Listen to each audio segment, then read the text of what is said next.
Hare Krishna.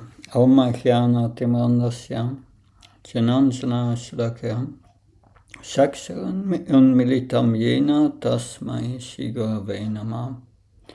Shri Chaitanya Manopistam Stapitam Yena Bhutale Svamrabhakadamyam Dadati Svapadantikam Vandeham Shiro Shri Yuda Padakamalam Shirom Vaishnavam Sam Shri Rupam Jarajatam Sagana Raghunatam Vitam Tam Sachivam Satvaitam Savadutam Parjana Saitam Shri Krishna Chaitanya Devam Shri Radha Krishna Padan Sankara Lita Shivishakam Vitam Sha He Krishna Karuna Sindhu Dina Bandhu Jatpate Gopesha Gopka Kanta Radha Kanta Namastate Tapta Kanchana Gaurangi Radhe Vrindavaneshwari Vrishabhana Sutadevi Pranamama Haripriye Vancha Kalptabhasha Kripa Sindhuvesha Padnam Pavanabhyo Vaishnavyo Namo Namo Nama Om Vishnu Padaya Krishna Pastaya Bhutale Shrimate Bhakti Vedanta Swami Namine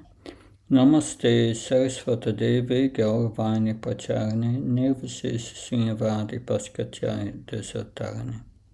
So I'm very happy to be with you to look into Nectar of Instruction, El Nectar de la Instrucción, that's Spanish, Nectar van Instructie in Dutch. So if we have it in many languages, but what is this Nectar of Instruction? In Sanskrit, Upadeshamrita.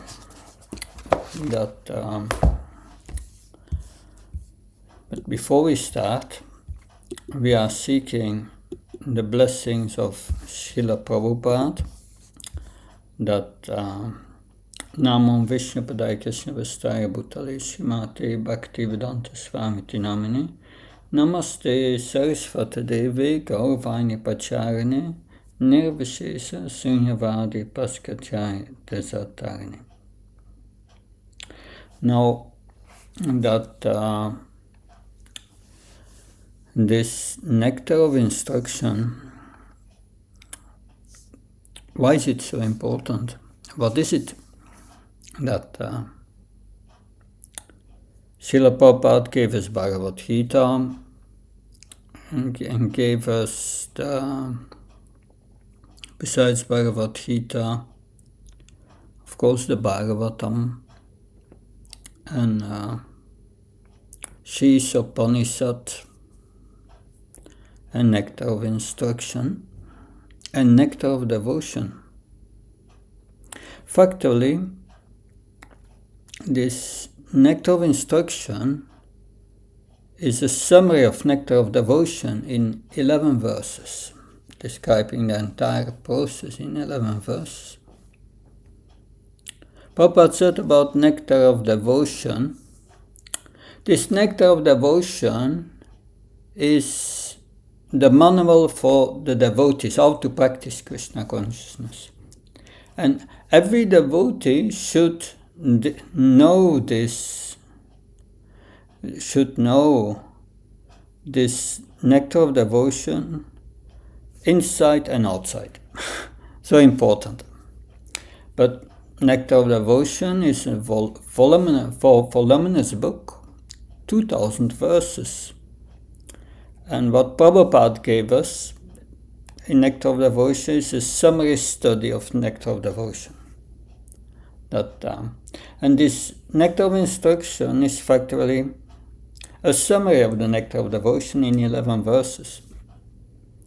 But it contains all essential elements of devotional service. If you follow these instructions, you are bound to make spiritual advancement. If you are neglecting these instructions, you will not make spiritual advancement. So it's so important that your spiritual advancement will be difficult or hampered. But before going into Nectar of Instruction, we seek the blessings of Srila Prabhupada. All the blessings come to Srila Prabhupada and our spiritual master. and that is a very important principle in devotional life. Without the blessings, we cannot make spiritual advancement. We cannot even begin to understand this great transcendental literature given to us by Srila Rupa Goswami. So, Hare Krishna, Krishna Krishna, Hare Hare, Hare Rama, Rama Rama, Hare Hare. So, then, why? Why this Upadesamrita? All you need to make spiritual advancement is in one place. It's a guide and checklist. So every day, because practice means sadhana. The first 7 verses of the Upadesamrita is about Vaidhi sadhana bhakti, how to practice devotional service.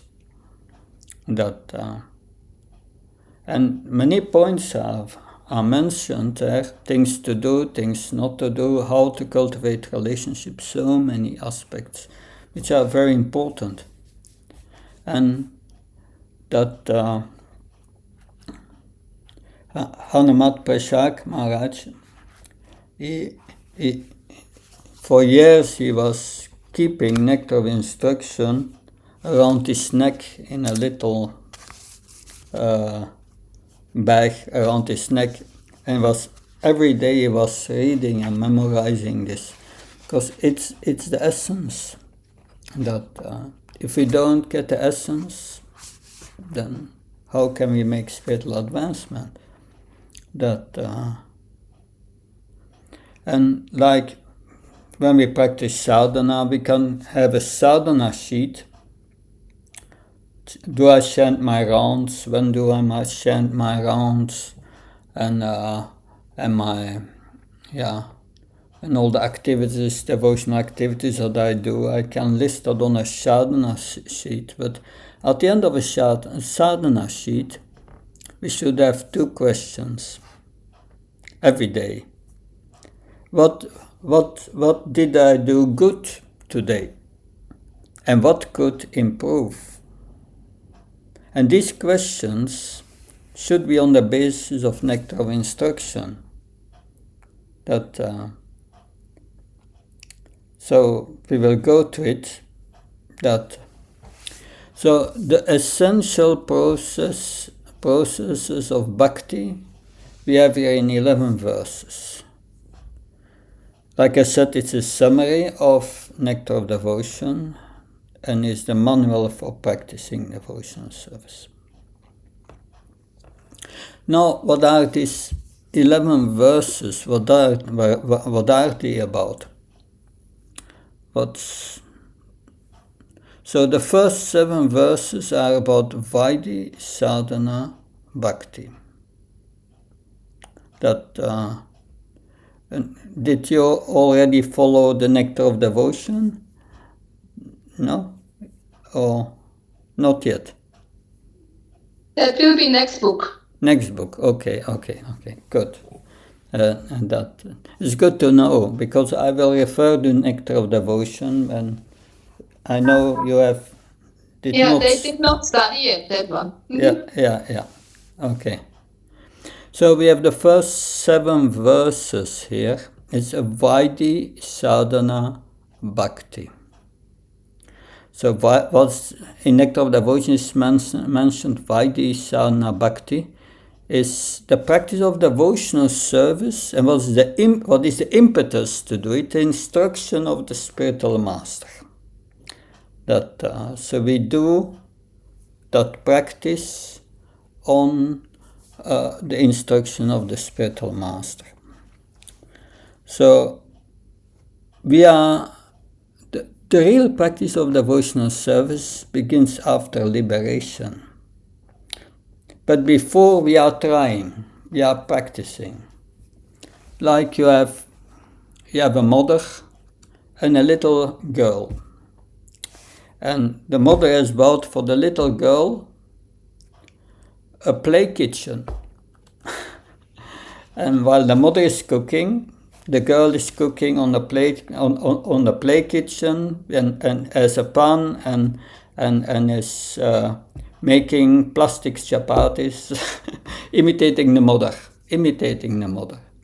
So it's imitation that by the practice that we're doing. Factually, devotional service are the activities what they do in the spiritual world. They are in the spiritual world. They are also chanting the glories of Krishna, chanting his names, serve Krishna in so many ways. But devotional service is two aspects: devotion and service. In the beginning, the devotion is not there yet. No devotion, but the service is there. And the intention, the good intention may be there. The right attitude. We will hear about attitude, very important in devotional service. Because if you don't have the right attitude, you cannot make spiritual advancement. So this Vaidya sadhana bhakti, so is executed, the impetus is the instruction of the spiritual master, and it is executed with the senses, mind and senses. So that the first text explains that a Krishna consciousness person is someone who controls his body, mind and senses and is called a Goswami, we will hear.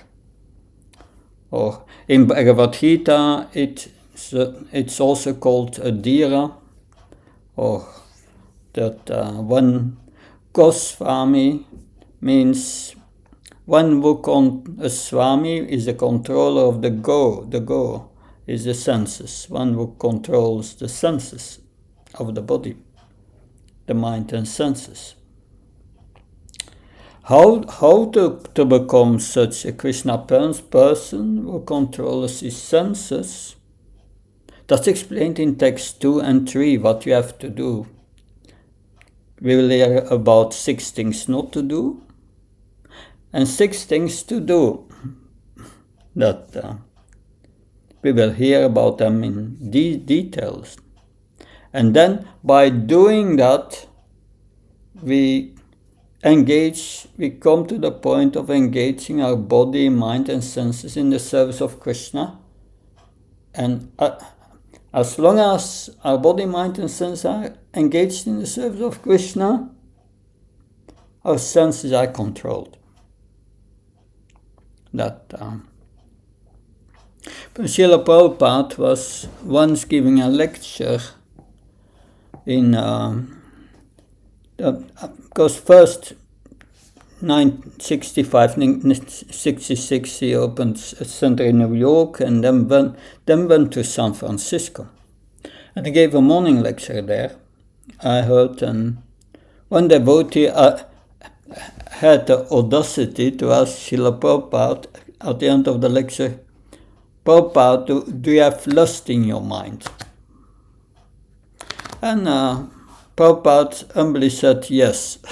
Of course, Prabhupada was pure. But then later that morning, Prabhupada was going out of the temple and someone was driving him to another place, to another temple. And the devotee who asked that question this morning, he opened the door for Prabhupada to go into the car. And Prabhupada stopped and looked at him and said, yes, I've lust in my mind, but I've no time for it. So that's the point. By this practice, things to do, not to do, we are too busy engaged in Krishna consciousness to have time for this lust. So we come to the position of controlling, and by this practice our heart becomes purified. Our intention becomes right. The attitude of the follower becomes right. The attitude of materialistic people of materialistic relationships is You give to me and I take from you. That's the materialistic way. But spiritual relationships are different. Only giving. That and in a Krishna conscious way.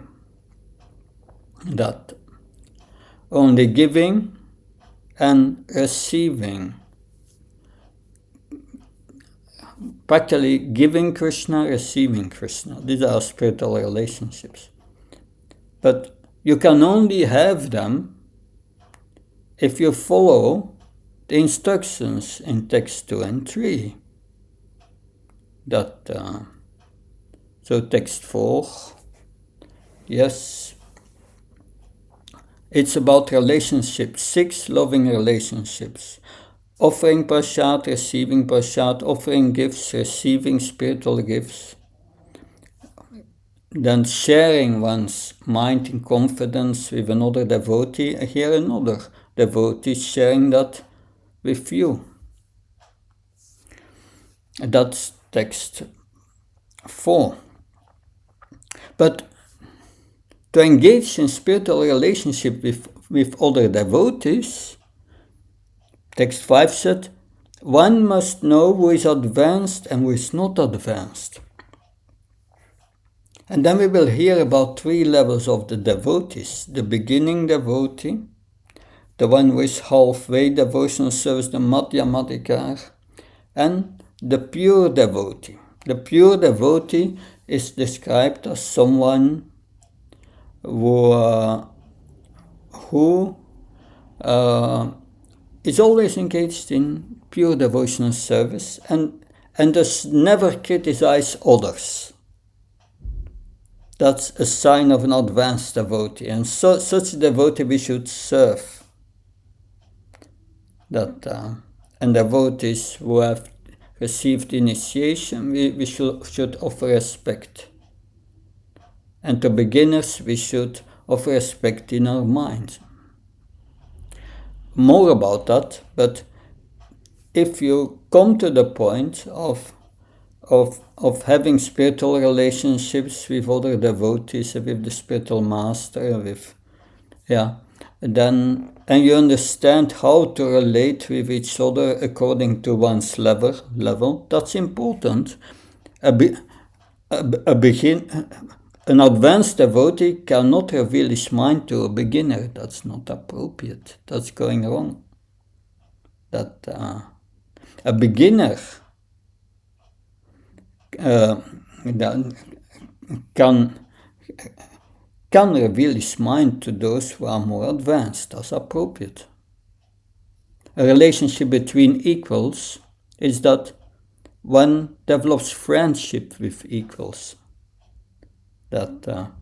So we will hear more about that, but to have spiritual relationships, one must know who is advanced, who is not advanced. And then we come to text 6. Text 6 says that even a pure devotee can have external defects. But if one judges a pure devotee by the externals and does not understand what his consciousness is, one will make offenses. Text 6 says one has to avoid offenses. The 10 offenses against the holy name, but especially offenses against devotees. That's the essence. And then text 7 is about, now you have to chant the holy name, and by chanting the holy name with care and attention, your avidya, your spiritual ignorance, your false identification with the body will gradually disappear, and you will become pure. And when you become pure, then you can factually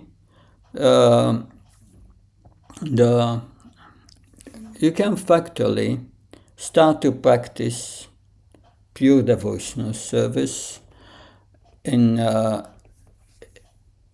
certain mood toward Krishna. That's called Raganuga Sadhana Bhakti. That's text 8. And text 9 and 11 is about attaining love of Godhead. This text 8, 9 and 11 we will speak very little about it. This course is focusing on Vaidhi Bhakti. Because in Vaidhi Bhakti we have our own effort. We must make our effort to practice it, and we need mercy. That combination will make us advance.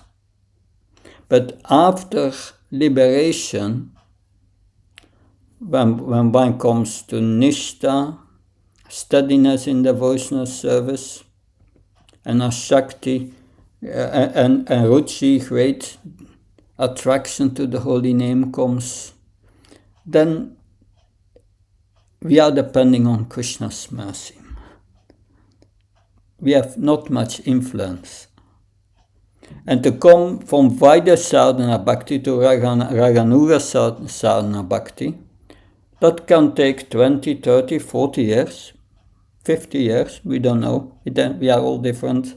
We are starting not on the same level. We have our previous birth, so many things. But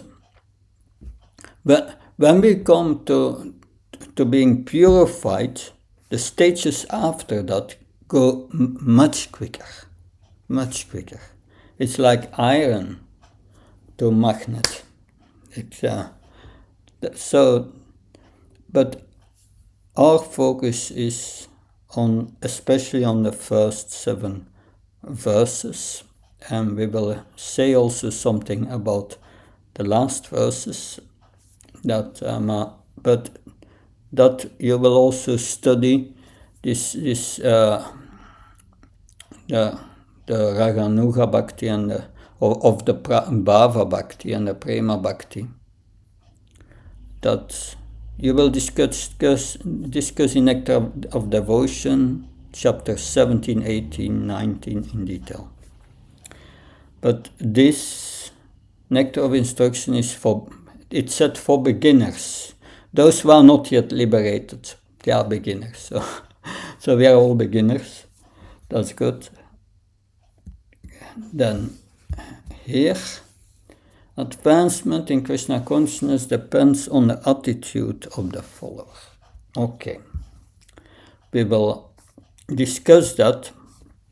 But first, I want to go with you to the preface.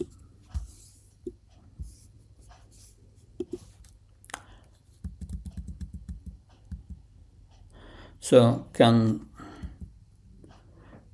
maybe someone can read the There's something wrong here. Well, I'm solely at text 10 of Nectar of Instruction. We have to go back. Momentum.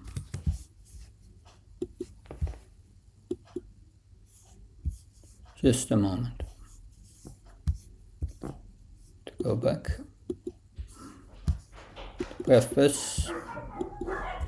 Yeah. Let's see. Here it goes now. So can someone read the highlighted part? Yeah, we can read one after another in turns. Maybe Erika, can you start reading that? Yeah. Yes, Maharaj. Hare Krishna. The Krishna consciousness movement is conducted under the supervision of Srila Rupa Goswami. The Gaudiya Vaishnavas or Bengali Vaishnavas are mostly followers of Sri Chaitanya Mahaprabhu, of whom the 6 Goswamis of Vrindavan are directly disciples. Therefore, Srila Narottam Das Thakur has sung. I am sorry, I can't see all the verse. Yeah, moment. So Thank you. You can just read the verse and this. You can read this. Yes. Rupa Raghunatha Pade Haibe Akuti Kabe Hama Bujaba Se Yugada Priti. When I am eager to understand the literature given by the Goswamis, then I shall be able to understand the transcendental loving affairs of Radha and Krishna. Yes. And that, so that is very important, that the 6 Goswamis, that their mood is described in the Sat Goswami Astaka, that this verse is, we sing that normally before reciting from Nectar of Devotion. But it's describing the mood of the 6 Goswamis. Nana Chasra Vicharanaika Nipuna Sadharma Samstapaka Lokanamitakarinu Tribhuvane Manya Saranyakaro Radha Krishna Padara Vinda Bhajana Nandena Matalika Vande Rupa Sanatano Raghujugo Chijiva Kopalaka. I offer my respectful obeisance to the 6 Goswamis, namely Rupa Goswami, Sri Sanatana Goswami, Sri Raghunath Bhatta Goswami, Sri Raghunath Das Goswami, Sri Jiva Goswami, and Sri Gopal Bhatta Goswami, who are very expert in scrutinizingly studying all the revealed scriptures with the aim of establishing eternal religious principles for the benefit of all human beings. Thus they are honored all over the 3 worlds, and they are worth taking shelter of because they are absorbed in the mood of the gopis and are engaged in the transcendental loving service of Radha and Krishna.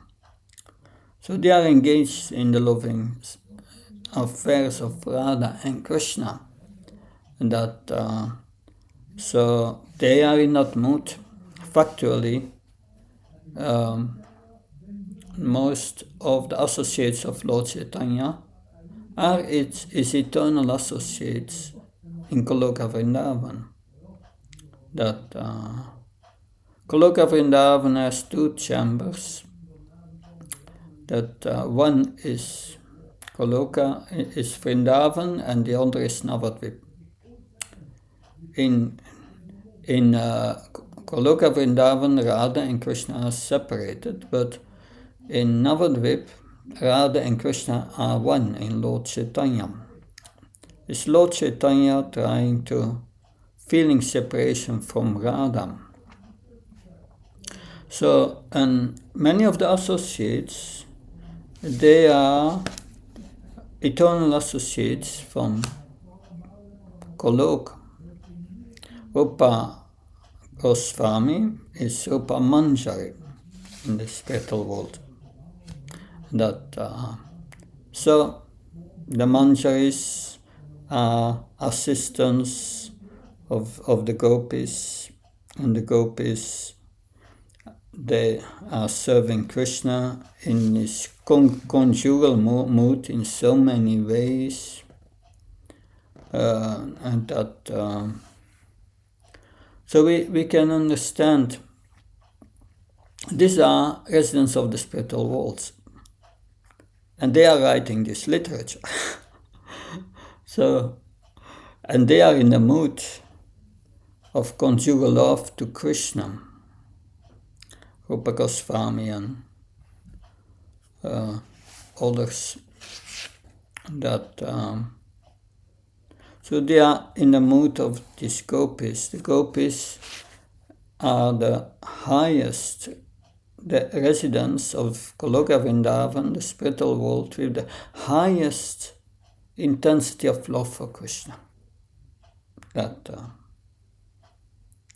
and they are teaching us through nectar of devotion how to come to that level. Therefore, they they studied all the revealed scriptures and got the nectar out of it, Bhakti, everything about Bhakti. Because that is the essence of the Vedas, is how to develop love for Krishna. Krishna says that Vedasa sarva amiva vedya. I'm to be known by the Vedas and the purpose of the existence of the living entities, the part and parcels of Krishna, is to develop love for Krishna. So they are very expert in teaching us that. And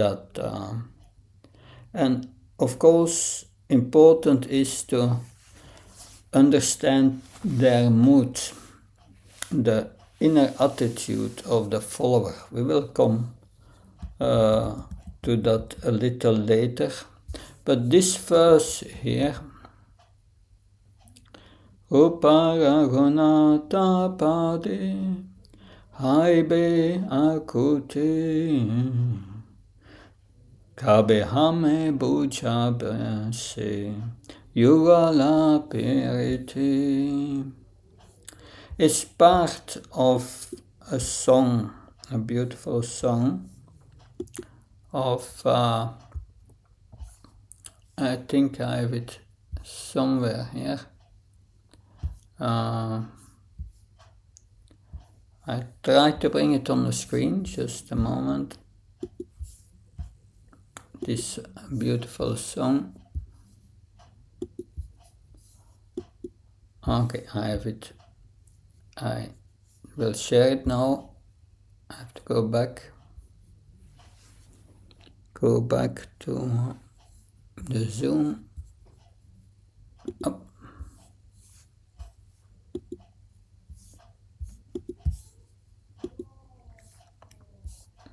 Yeah. So it's on ISKCON Desire Tree. This Lala Samaye Prarthan. So this is the song, and this song represents really the inner attitude of one who is spiritual advanced. Goranga bolite hape Bolaka sarira Hari hari bolite Nayana nayane babenira Hare kabanitai chander Koruna hoibe Samsara vasana mura Kabe tuchahabe Fisaya charira kabe Sude habe mana Kabe hamahera boshi Vindavane Opa ragonata pade Hoibe akute Kabe hame bocha bose Shugala perite Opa ragonata pade Rau more asa Partana koro yesada Narottam Dasa. This is the song of Narottam Das Thakur. He became a disciple of Shiva Goswami together with two other great souls. Can someone read the translation? Venuya, can you read it, please? The translation. You can read it? Hare Krishna. Yeah, thank you very much. Please accept my humble obeisances. Hare Krishna. When will that opportune moment come to me, when there will be shivering of the body as soon as I chant Lord Gauranga's name? And after the shivering, while chanting Hare Krishna, when will there be tears pouring down from my eyes? When will that day come, when Lord Nityananda's causeless mercy is bestowed upon me, so that my desire for material enjoyment becomes very insignificant? When my mind is completely purified, being freed from material anxieties and desires, then I shall be able to understand Vrindavan and the conjugal love of Radha and Krishna, and then my spiritual life will be successful. When shall I be very much eager to study the books left by the 6 Goswamis?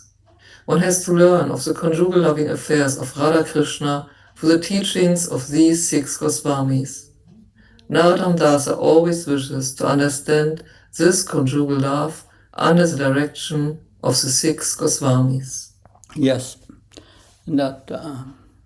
So text 3 says, when my mind is completely purified, being freed from material anxieties and desires.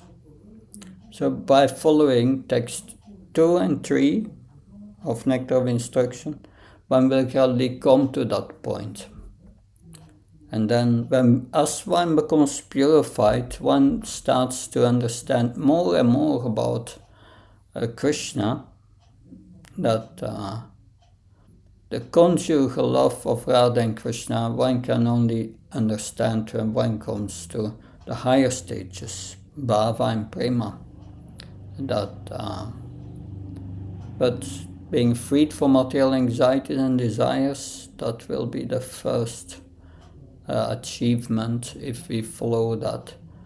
And then one becomes peaceful, and then one can start to give one's devotion. Devotion will appear in your mind.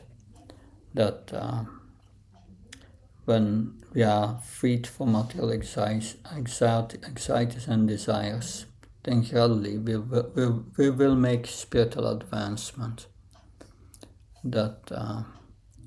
And when shall I be very much eager to study the books by the 6 Goswamis?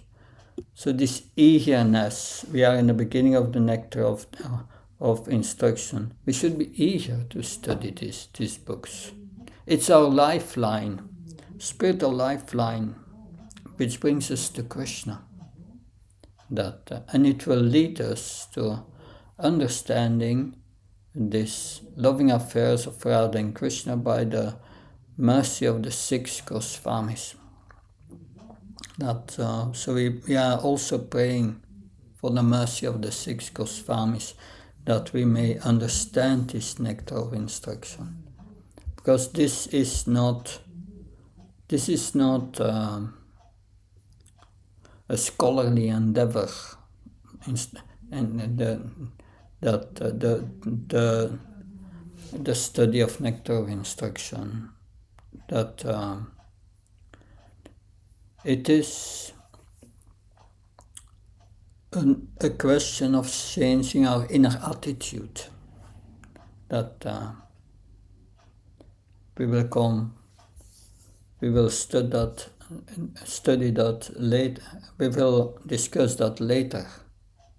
Prabhupada a little further says in the preface that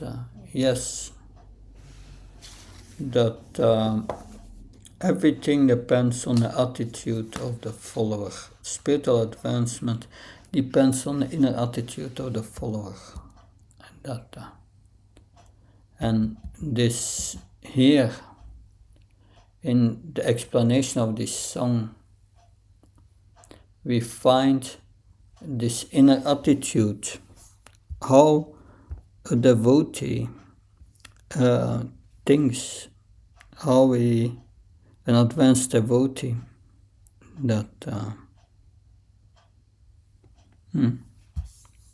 So Narottam Das Thakur is most elevated, but he's singing, when will that opportune moment come to us, when there will be shivering of the body as soon as we chant Gauranga's name?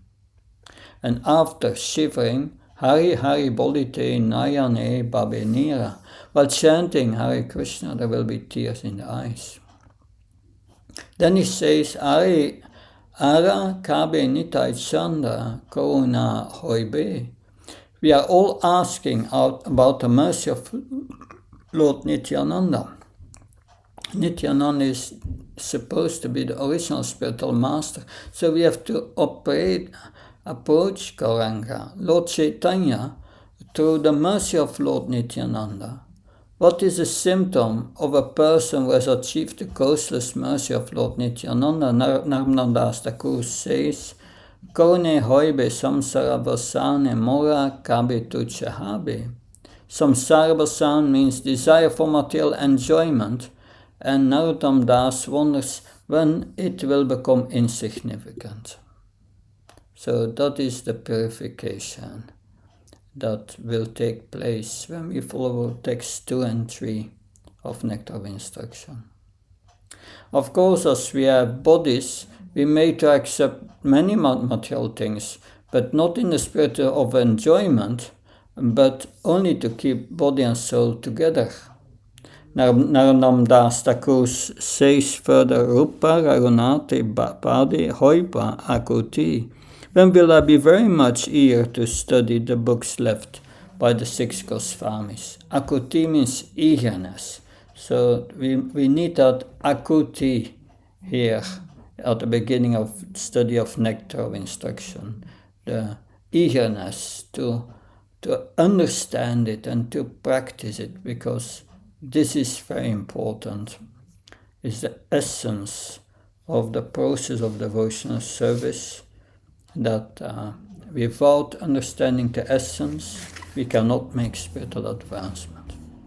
So because Rupa Goswami is the father of devotional service, he has written a book called Bhakti Rasamrita Sindhu, in which there are nice directions on devotional service. So yes, a Nectar of Instruction is the summary of that. These topics are also dealt with in Chaitanya Charitamrita and other books, because this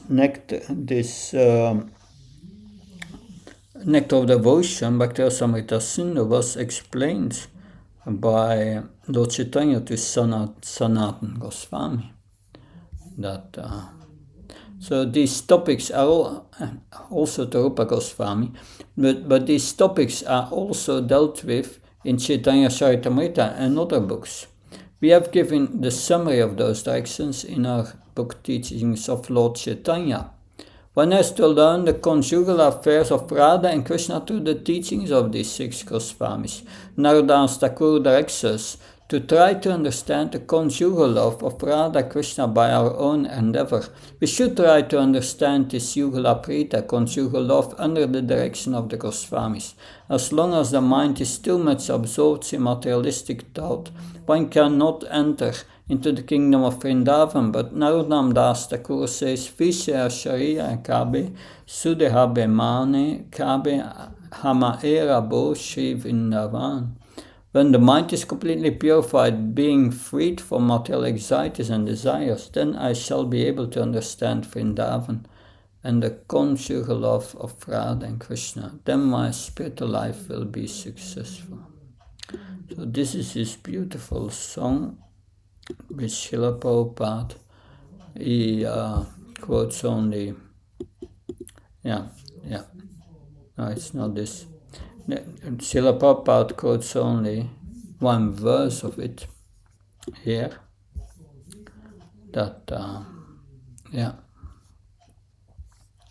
So yes, Sri Chaitanya Mahaprabhu appeared in order to bestow upon human society the benediction of the signs of Krishna. The most exalted activities of Lord Krishna are his pastimes of conjugal love with the gopis. So we will hear about that in text 9, 10, 11. So there we will have the description, also text 8. Text 8 is about different kinds of transcendentalists. It starts with the jnanis, the yogis, and then the bhaktis, the bhaktas, and then among all these devotees, the bhaktas, the most elevated are the gopis of Vrindavan. And among the gopis of Vrindavan, the most elevated is Srimati Radharani. So we'll hear about that later in Nectar of Instruction. So Radharani is the best of the gopis, Therefore, to understand the mission of Lord Sri Chaitanya Mahaprabhu and follow his footsteps, one must seriously follow in the footsteps of the 6 Goswamis. Shri Rupa Sanatam Bhatta Raghunath Jiva Goswami Gopala Bhatta and Dasa Raghunath. That, yeah. Okay. Can someone read the next paragraph? This one. That, Petra, maybe? Yes, Hare Krishna. Sri Rupa Goswami was the leader of all the Goswamis, and to guide our activities, he gave us this Upadeshamrita, the nectar of instruction, to follow.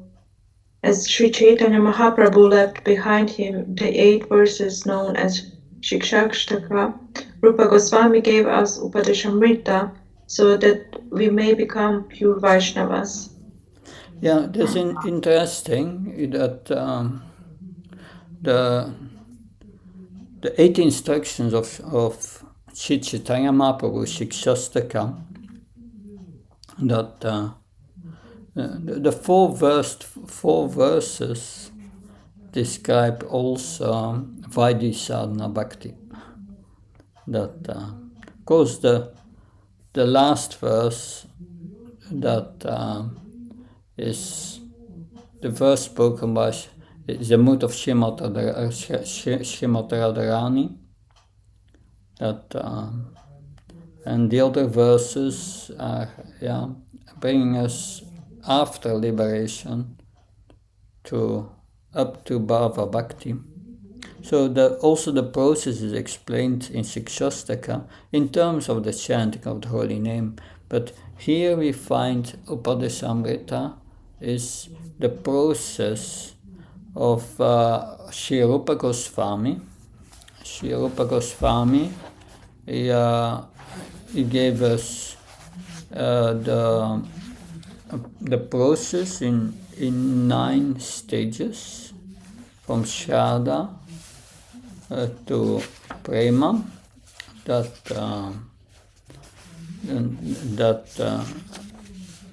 Adarsha tata sudha sangatya bhajana kriya tanarta nivrittisya tato nishtas rachistata atasaksis tato bhavas tata premyatunanchati sadhakana mayam premna pradurbhave bhavet kama. So that you will read in Learning Nectar of Devotion. Rupa Goswami said there are 9 stages of devotional service. First you have Shraddha, you have faith.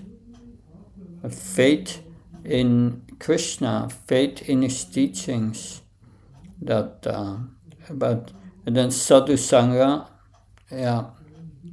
you are hearing from devotees about Krishna, and you are learning from them the process of devotional service, which is described in text 2 and 3 in Nectar of Instruction. And then you start bhajana kriya, you start to practice. And then when the practice becomes steady and you give up offenses, then your heart becomes purified, anartha nivritti. And so these are the stages we are discussing from text 1 to 7 here in Nectar of Instruction, Vaidhi Sadhana Bhakti. But then beyond that there is Nishtha, liberation. Then you are very steady, your mind is fixed on Krishna, cannot be deviated anymore. And then you become attracted to Krishna, very strong attraction, ruchi. And then Ashakti, then you find Krishna in your heart, you see always Krishna in your heart. And then Bhava, then you develop devotion, love for Krishna. And when that becomes more intensified, it becomes Prema. So these are 9 stages you will learn in Nectar of Devotion. But Upadeshamrita summarizes them in 11 verses. But these details we will learn Nectar of Devotion. Now that the first verse we will discuss next time, text 1, will describe the necessity to control our mind, senses, the tongue, the belly, the genitals should be controlled. That how to come to that control. So there is a necessity to control the mind. In Bhagavad Gita also Krishna says that we must control the mind to fix it on him. That in the 6th chapter in the purport of the Gita, Srila Prabhupada writes, spiritual practice without controlling the mind is a farce, it's not possible. So that is essential in the beginning. And Saraswati, can you read the next section which I highlighted? Can you see it? In all spiritual affairs, one's first duty is to control his mind and senses. Unless one controls his mind and senses, one cannot make any advancement in spiritual life. Everyone within this material world is engrossed in the mode of passion and ignorance.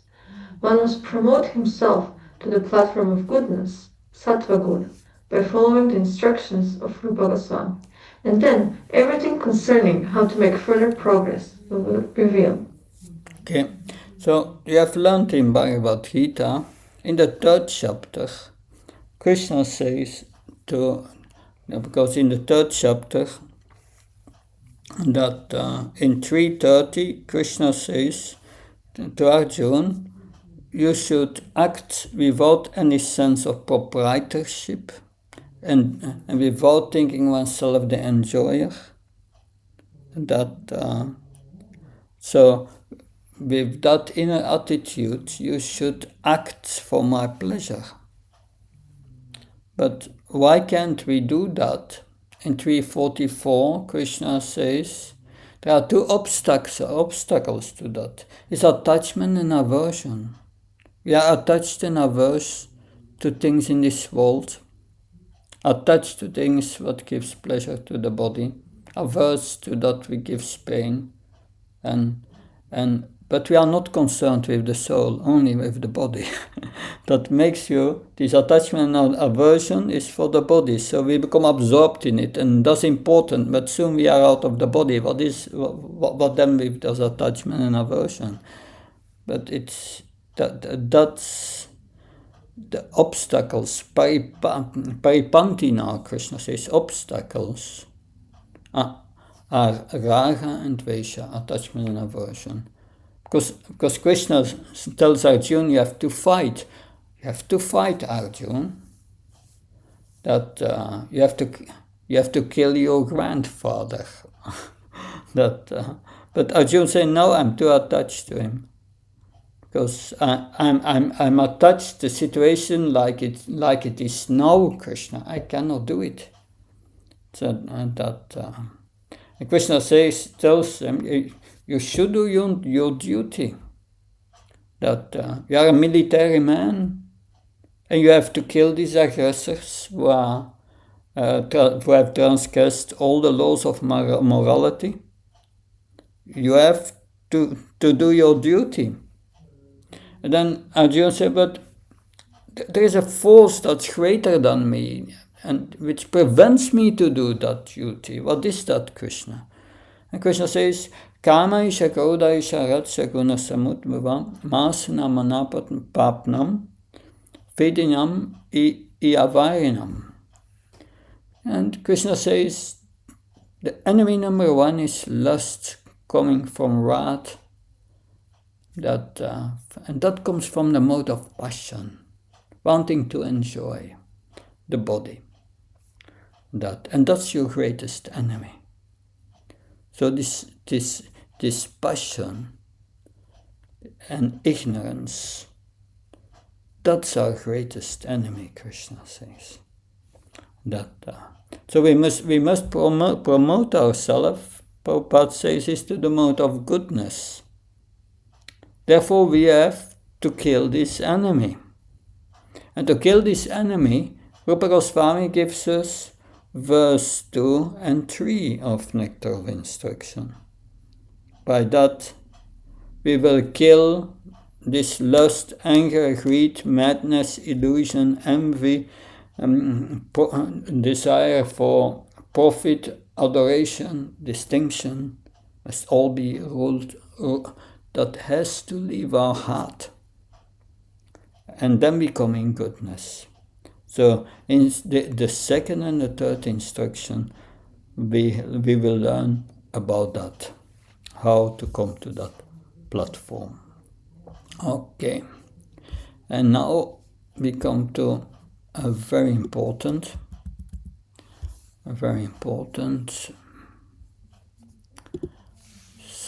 section. Yeah, it starts. It will start here, and you can read even further. I did not highlight everything, but Sandeep, can you read? Advancement in Krishna consciousness depends on the attitude of the follower. A follower of the Krishna consciousness movement should become a perfect Goswami. Vaishnavas are generally known as Goswamis. In Vrindavana, this is the title by which the director of each temple is known. One who wants to become a perfect devotee of Krishna must become a Goswami. Go means the senses and Swami means the master. Unless one controls his senses and mind, one cannot become a Goswami. To achieve the highest success in life by becoming a Goswami and then a pure devotee of the Lord, one must follow the instructions known as Upadeshamrita, which have been given by the Srila Rupa Goswami.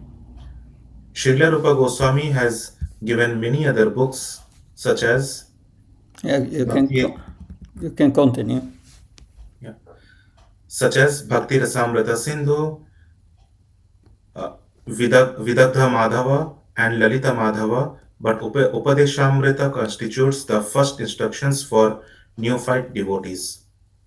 One should follow these instructions very strictly, then it will be easier to make one's life successful. Hare Krishna. Yeah, so Prabhupada said follow them very strictly. He speaks about a Swami, that Goswami is master of the senses. And he speaks also about directors of temples in India, in Vrindavan and so on. They are also called Goswamis. So Prabhupada said the real meaning is controller of the senses. But there is a common usage in India, especially Vrindavan, that to call the temple directors also Goswami, but they are Grihasthas usually, but they are also called Goswami. But the real meaning is controller of the senses. So Srila Prabhupada says here, your spiritual life starts with sense control. That's the first thing, sense control. And one can only control one's senses when one comes to the platform of goodness by following these instructions here given by Rupa Goswami in Upadeshamrita. So I first want to recap a bit what we learned from this preface. So the first thing Prabhupada said, this Krishna consciousness movement is not a new religion. It is the oldest tradition in the universe. It's coming from Brahma. From the beginning, he instructed Narada in the beginning of the creation already. So it is the most ancient tradition that and it is authorized within the Brahma Madhva Gaudiya Sampradaya. So Brahma gave it to Narada, Narada to Vyasadeva, and by that it came down. Prabhupada said this movement is conducted under the authority of Rupa Goswami. So Rupa Goswami is the most important direct disciple of Lord Chaitanya. He instructed him to write this nectar of devotion, it's also mentioned in Chaitanya Charitamrita, but Chaitanya Charitamrita is really the doctoral study. It's the highest, and without studying the entire Bhagavatam, the study of Chaitanya Charitamrita will be incomplete. One will derive something from it, but at least we can read teachings of Lord Chaitanya. And then, so these are, like Prabhupada said, these are the spiritual credentials for the Krishna conscious movement. That's our authority. And then he speaks about, in this preface, about the goal of Krishna consciousness. What is the goal? It's to understand the loving affairs of Radha and Krishna. We should not forget the goal.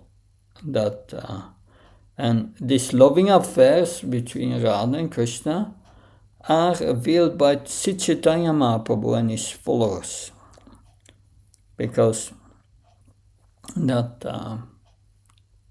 especially in the Antya Lila of Chaitanya Charitamrita, we hear about Lord Chaitanya, all his ecstasies in the mood of Srimati Radharani, and his confidential talks with Svarup Damodar and with his other associates.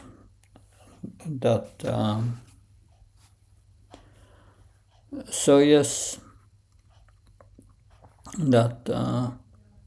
this is revealed by Lord Chaitanya, but especially Rupa Goswami and Svarup Damodar Goswami.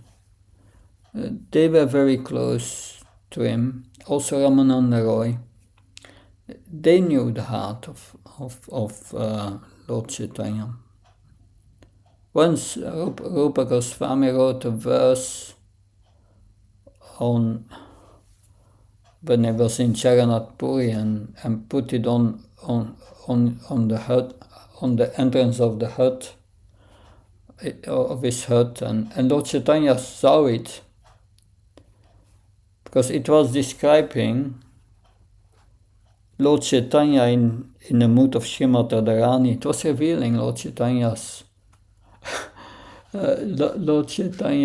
identity, and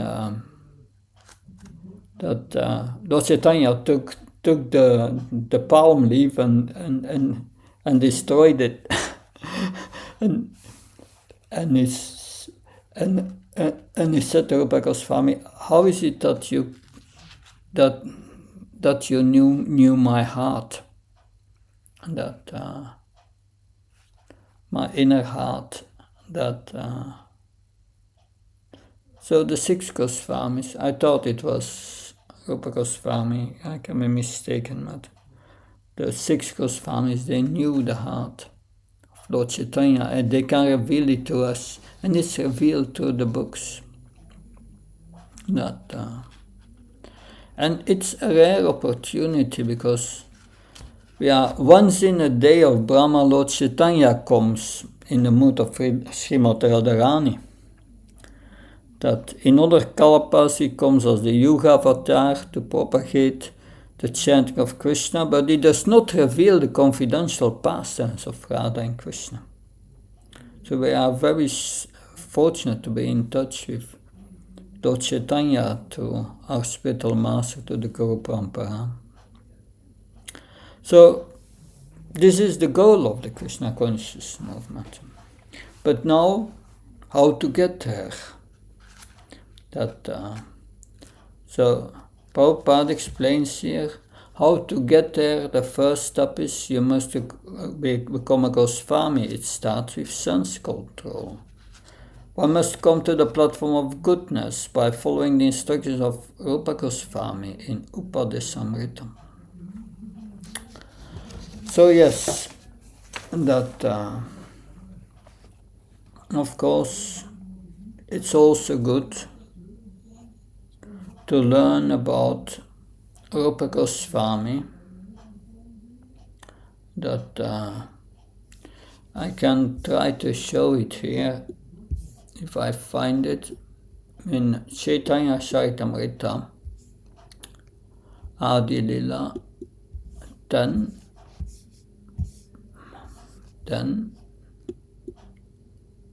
84, I think. Anupama Phalabam Shirupa Sanatana Etina Sake Vrikshera Pashime Sarvotama. On the western side, where the 43rd, 44th and 45th branches, Sri Sanatan, Shirupa and Anupam were all brothers. They were the best of all. So Sanatan was the eldest brother, Rupa was younger, and Anupam was the youngest. But here in the purport, Sanatan,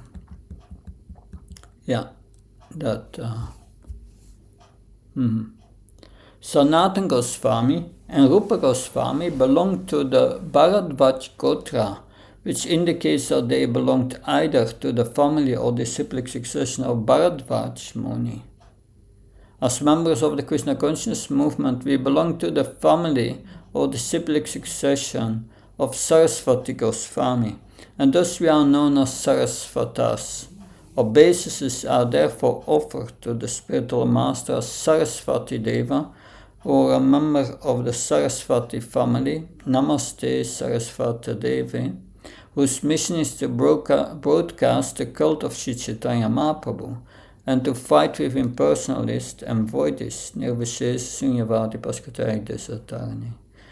So this was also the occupational duty of Sanatan Goswami and Anupam Goswami. So the genealogical table of Sanatan Goswami, Rupa Goswami and Vala Goswami can be traced back to the 12th century Sakabda, when a gentleman of the name Sarvajya appeared in a very rich and opulent Brahmin family in the province of Karnataka. He had two sons named Aniruddha, Rupeshvara and Harihara, who were both bereft of their kingdoms and thus obliged to reside in the highlands. The son of Rupeshvara, who was named Padmanabh, moved to a place in Bengal known as Nayahati on the bank of the Ganges. There he had 5 sons, of whom the youngest, Mukunda, had a well-behaved son named Kumaradev, who was the father of Rupa, Sanatan and Vallabha. Kumaradev lived in Fadeibad, an area bordering Bakla Chandrapkshivipa in East Bengal, North Bangladesh. The present village of Premabach, which lies near Ramsar in the Yesur district of Bangladesh, is said by many to be the site of Kumaradev's house. Of his many sons, 3 took the path of Vaishnavism. Later, Sri Vallabha and his elder brother Sri Rupa and Sanatan came from Chandradvip in the village in the Molda district of Bengal known as Ramakeli. In this village, that Jiva Goswami, it is in this village that Jiva Goswami took birth, accepting Vallabha as his father. Because of engaging in the service of the Muslim government, the three brothers received the title Mulik. When Chaitanya Mahaprabhu visited the village of Ramakeli, he met Vallabha there. Later, Sri Rupa Goswami, after the meeting, Sri Chaitanya Mahaprabhu resigned from modern government service, and when he went to Vrindavan to meet Lord Chaitanya, Vallabha accompanied him. The meeting of Rupa Goswami and Vallabha with Chaitanya Mahaprabhu at Allahabad is described in the Madhya Lila, chapter 19. So this is the background, the biography of Rupa Goswami. We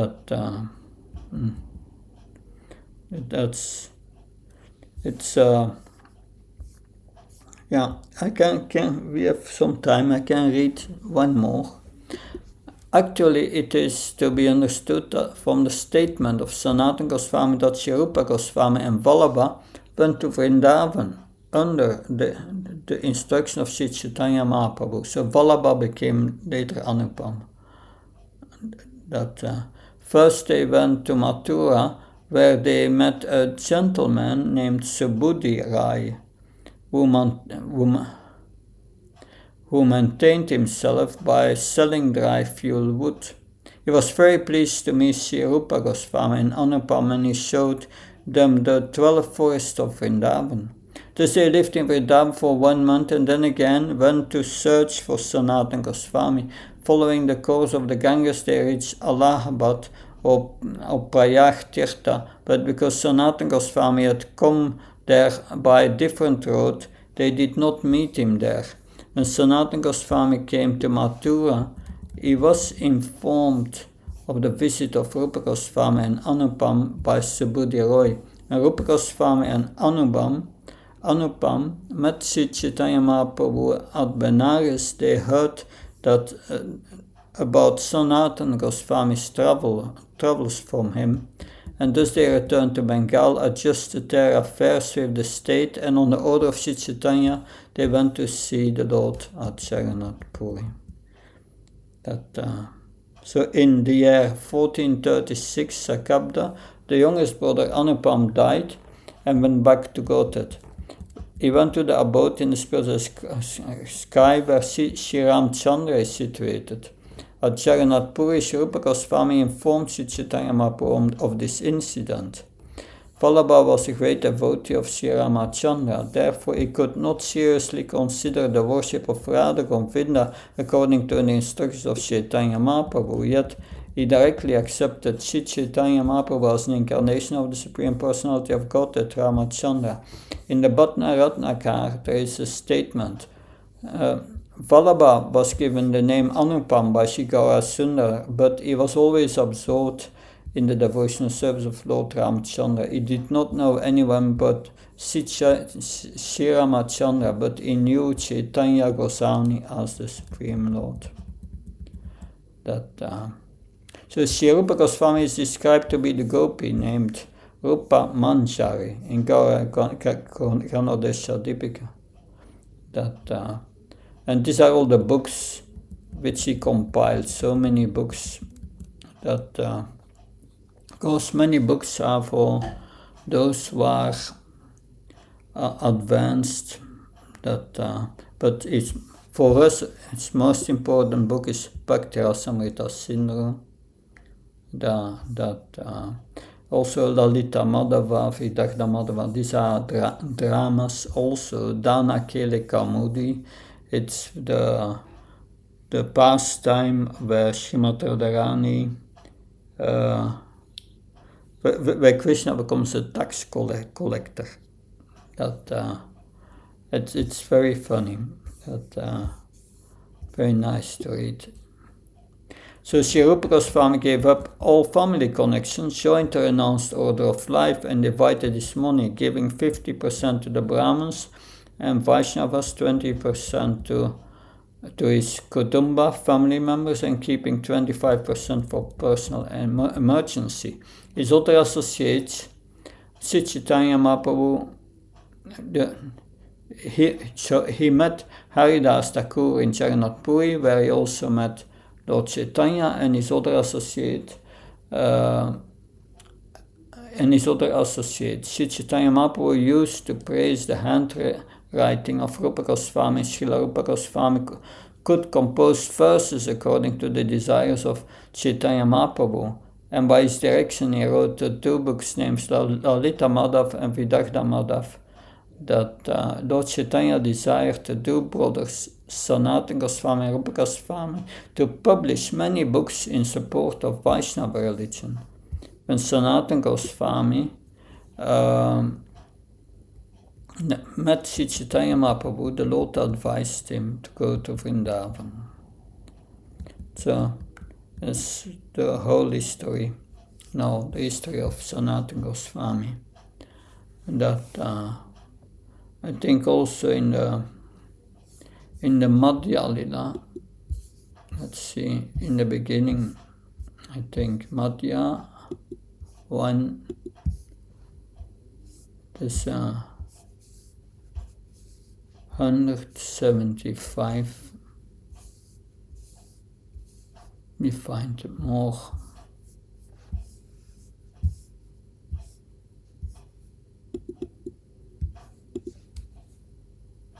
It's 174 and it's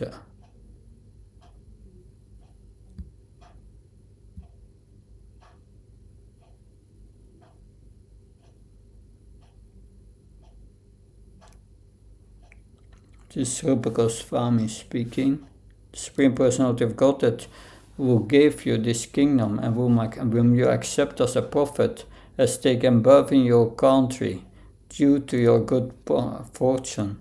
Thus, Rupa Goswami speaking to the Nawab, the Muslim ruler. This prophet always desires your good fortune. By his grace all your business is successful. By his blessings you will attain victory everywhere. Why are you questioning me? Better that you question your own mind, because you are the king of the people, you are the representative of the Supreme Personality of Godhead. Therefore, you can understand this better than I.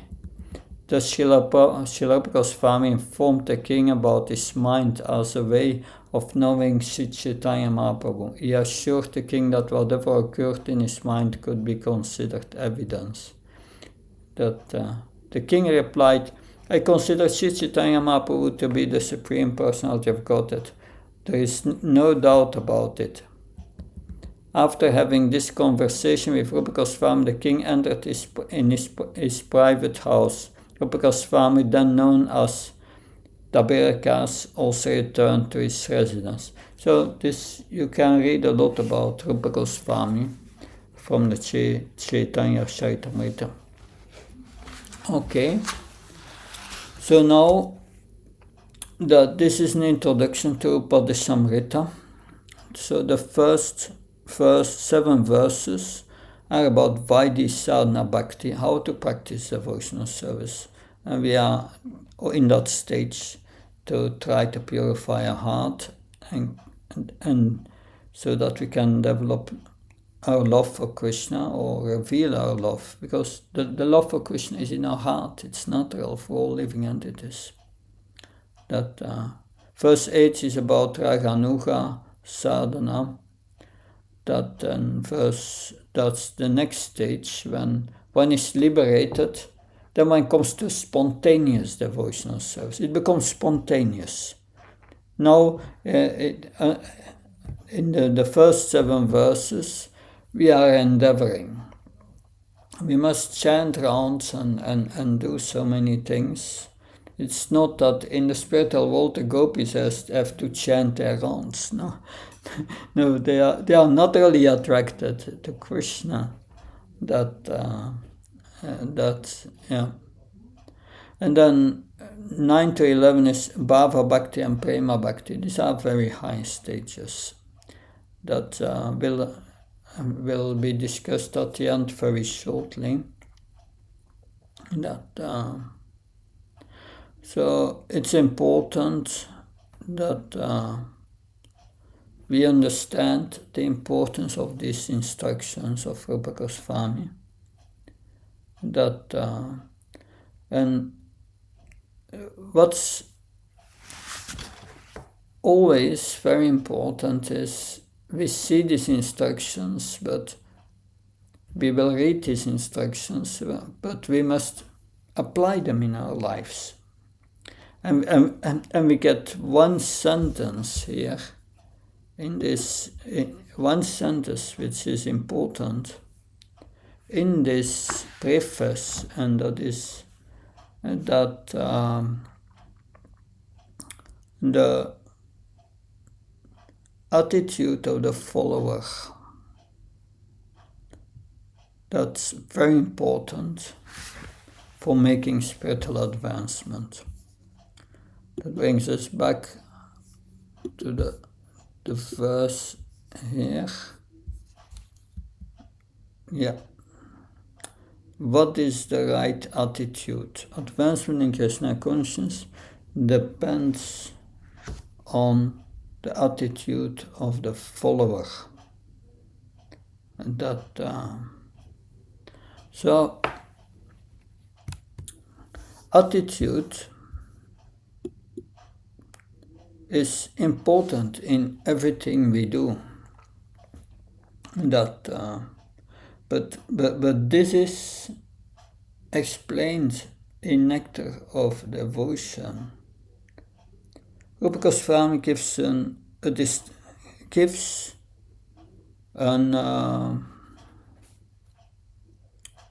definition of pure devotional service, which you will study in Nectar of Devotion. Anya bilasta sunyam jnana karmata navidam anukulyena krishnanu silanam bhakti uttama. That so it says, yeah, in this definition you have the primary characteristic is thus pleasing Krishna, anukulyena Krishna, pleasing Krishna favorably. And you have two secondary of lakshana, two secondary instructions. And these two secondary are without desire for material profit and without desire for liberation. So desire means intention. We must have the right intention. Why do we please Krishna? Not to get something in return. There's also in the Bhagavatam. In the Bhagavatam we have Prahlad Maharaj. That Prahlad Maharaj is praying to Lord Nrsimhadev. Lord Nrsimhadev was pacified by his prayers, and then Lord Nrsimhadev wanted to give benedictions to Prahlad. And he says to, Lord Nrsimhadev says to Prahlad Maharaj, ask me anything you want. And Prahlad Maharaj said that, oh my Lord, don't entice me with that proposal. I'm born in a family of demons, and demons are naturally inclined to sense gratification. But I don't want that. You are my eternal master. I'm your eternal servant. And in that relationship I feel completely satisfied.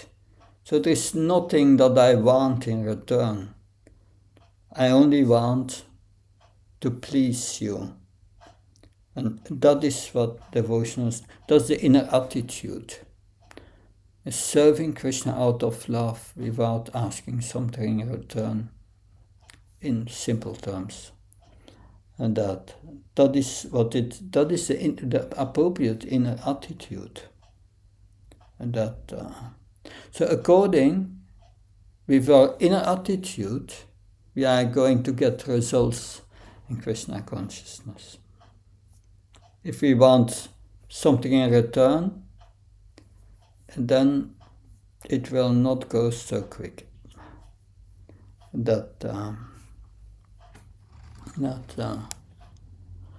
So this is important in our practice of Krishna consciousness.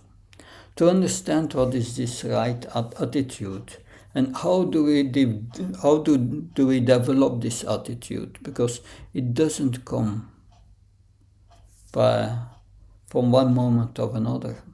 Because all our material desires in our heart, these anarthas, these unwanted things, are practically prayers to fulfill. We want to fulfill these desires. And that's an obstacle in Krishna consciousness. Therefore, nectar of devotion will make that clear. Iya yasya redasye karmana manasakri nikalesha bhavashtasu jivan mukta sauchate. It's that if one serves the Lord with body, mind, words, and proper intentions, that one is on the liberated platform, or one acts on the liberated platform, and will soon become liberated. So purity in intention, that's the force. And this attitude is very important, that we learn this appropriate attitude. And we will learn in text 2 how to give up inappropriate attitudes. And text 3, how to cultivate appropriate attitudes. And that, so, are there any questions, comments?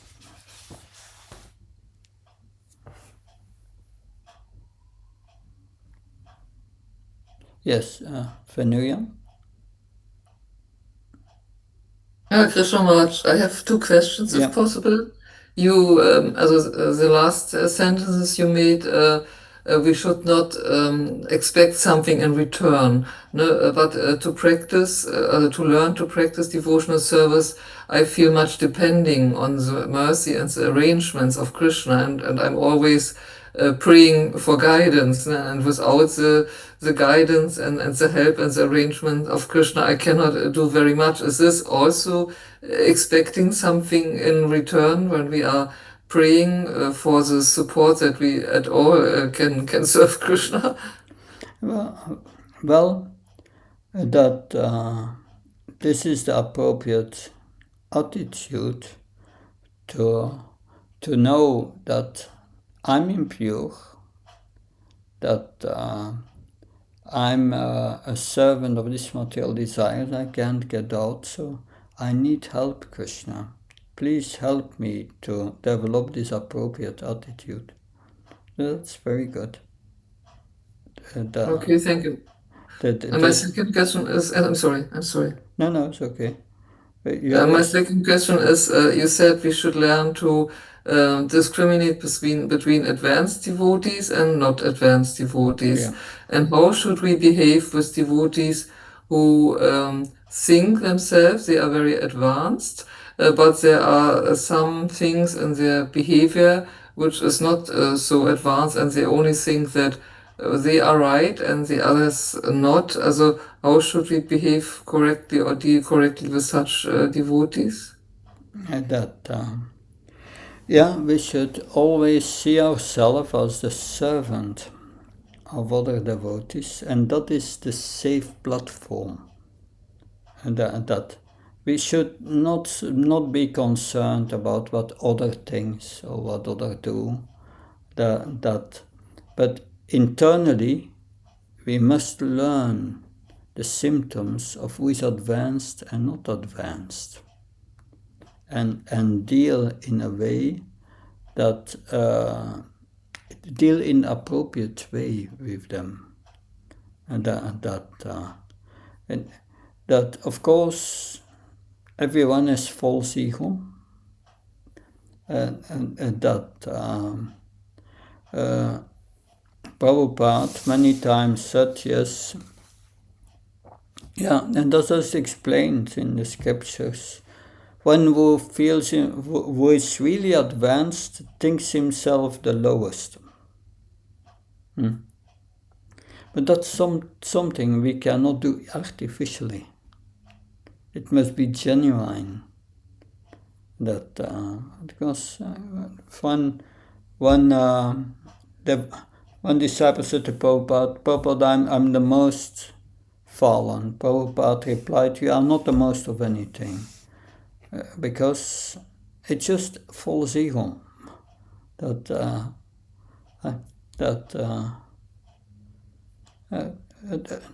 Another devotee said to Prabhupada, I'm the most fallen. Prabhupada said, yes, what are you going to do about it? So this attitude must be sincere from the heart. And we must come to the point that I am fallen. I cannot get out here alone. I need a lot of mercy, mercy, mercy. I'm praying. So this feeling of helplessness is good. That feeling of helplessness brings us to the point of reality. Then spiritual advancement is possible. That if you have that attitude. So attitude of the follower is everything. And we see that attitude in that prayer that we have heard of Narottama Das Thakur. It's not saying he's advanced, it's wondering when are these material desires in my heart, when are they becoming insignificant? And that so it requires humility. That sometimes I hear beginning devotees say, I follow the four relative principles strictly. Well, my answer to that is, it's better to say I'm trying to follow, because everything is impure in this material world. That I is very strong. So better humble. That is the most safe attitude. So this attitude, this inner attitude, is the key to make spiritual advancement. En dat is also, ja, dat vinden op een partner paraprishna sevi upateksanti tegnam ganas tatvadaksha. One should approach a spiritual master. One must be humble. Humility. Humility is best. That one who says, I know it, I'm right, that's just an expression of false ego, that's all. That's what it is. But we should not just judge devotees and not consider these things very seriously. See their spiritual qualities, their good qualities. And all this false ego in the beginning and so it will go in due course of time. Don't take that serious. Yeah. Does that help? Yeah, thank you very much. And I request maybe you or the Damodar Priya to announce, is it possible to join this Nectar of Instruction online? Also the continuation, and when exactly will it be? Sure, yes. So far, all the participants here, except of you, Venuya, Mataji, are anyhow in the class, in the Bhakti Sastri class, and we can just add you to the group. Yeah. Okay, any other questions? Yes, Erika? Yes, I would like to kindly ask how we can distinguish, example, if us we have a kind of duty when we should correct some others' mistakes. And I experience that when I need to do that, many times I feel after horrible myself. And when I listen again a kind of conversation, then I realize that I didn't do nothing bad, I didn't say nothing harshly, but still that caused me a very bad feeling. And I would like to ask actually, is it necessary in any kind of circumstances to correct others, or actually with the time if they do their japa, the holy name anyway will clean us? Or the same situation when I listen an elevated devotee who a bit harsh with a servant, still I have doubts. Maybe he criticize or not. So can you help me please to understand this? First, there's what comes up in your mind is usually that feeling comes through material nature. Spiritual life is not about feeling in the mind. Spiritual life is about our relationship with Krishna, and that's a relationship from the soul to Krishna. Mind has nothing to do with it. That relationship with Krishna, an experience of satisfaction in the heart and ecstasy that comes from the soul, not the mind. So in the beginning we mix that.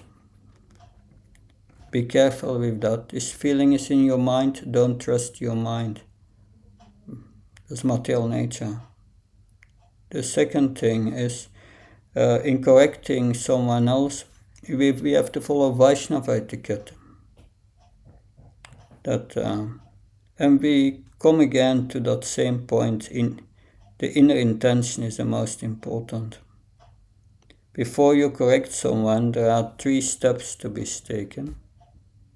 First step is, am I in a position to correct that devotee? Either as temple authority, or I'm much senior, and it's my service.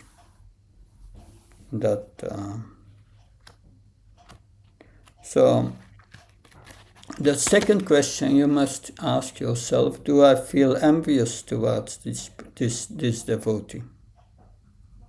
If you feel envious, don't correct.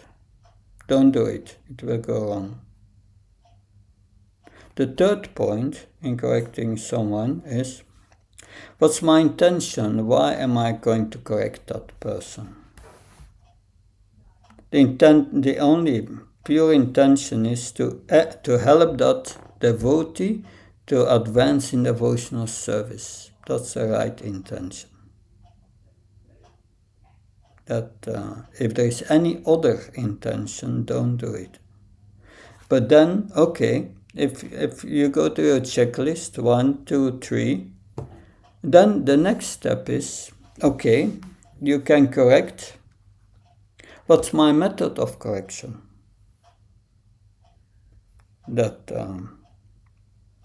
First, if you correct someone, first you go to the devotee and you say something nice about that devotee. The thing that the devotee does good. And then you say, in the next step, you say, but maybe you can improve on that point. And then to close, you say again something nice about the devotee, some good quality. So you have the bitter is in the middle, and it's with a sweet around. That's how my Guru Maharaj said it. Yeah. But seniors we don't correct.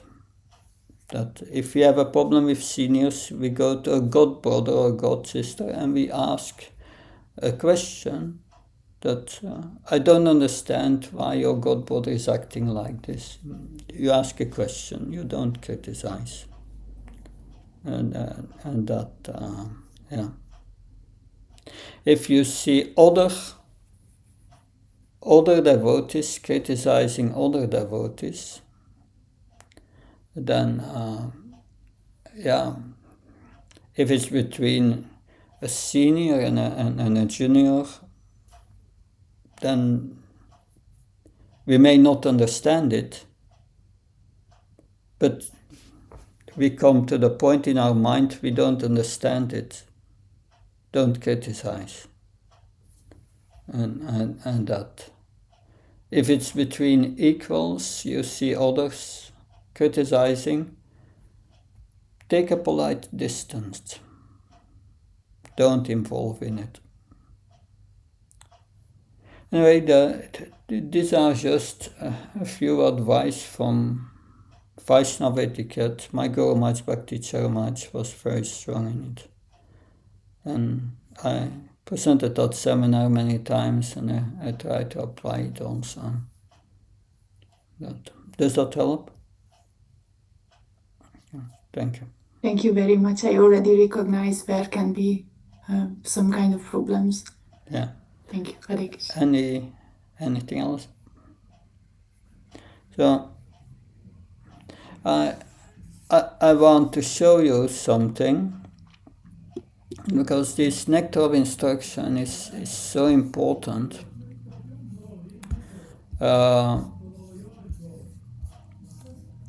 Let's see. I have here. No, it's not this. I have to go to here.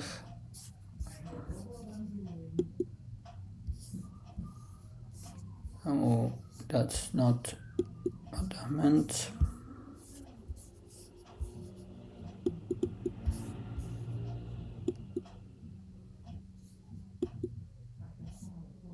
Okay, it's here. Can you see that? Srimad Bhagavatam Katha? So that is the name, Srimad Bhagavatam Katha. That's a YouTube channel. And there you have playlists. And there's a playlist, Nectar of Instruction. Here, Upadeshamrita. These are discussions of Nectar of Instruction. There are 41 videos now, and that discusses the first 6 verses of Nectar of Instruction. I'm discussing that weekly with the devotees in D-Land, Florida. D-Land, it's a project of my Guru Maharaj, and I'm trying to guide them spiritually. And every week we are discussing Nectar of Instruction, a part of the purports of the verses, and we are going really in depth. So what I'm presenting here today in this course will not go in depth. That it's not possible. But when you want to make an in-depth study, you can hear these recordings. And they're starting, yes. They started in 24. Yeah. You have to put them in order. This is the first one. This will be Nectar of Instruction text 1 starting, but I think there are at least 10 videos on Nectar of Instruction text 1 only. So this is really going in depth. So if you want, you can go deeper and hear these videos and these discussions. And that will help you to understand this Nectar of Instruction more deeply. Because I feel this course yeah, it's nice to get a Bhakti Sastri certificate and so on, but that should not be the intention. It's good to have it, yeah, you can get second initiation, so many things, that, but the purpose is to make spiritual advancement. If you really want to make spiritual advancement, you can look at this at your free time. That it's just a suggestion if you want to go deeper. And anything else? Yeah. Then we next session we will start text 1. But I will be now. I'm at the Belgian coast, and Thursday morning I'm traveling to Radesh to have a place near to Radesh. I hope the internet will be good there, because it's not always good, but I try it will be okay. So I will see you then on Thursday, 5:30 till 7:30, right? Correct. Good. Yeah. Then we will start text 1. Thank you so very much. Try to read text 1 ahead. That would be nice. Thank you. Okay. Thank you so much for having this wonderful introduction, Manoj, and we are looking forward to your discussion. And thank you so much for this page, the link to your in-depth studies. Yeah. Very interesting. Okay. Hare Krishna. Jai Prabhupada. Hare Bol. Hare Prabhupada. Hare Krishna. Thank you. Recording stopped.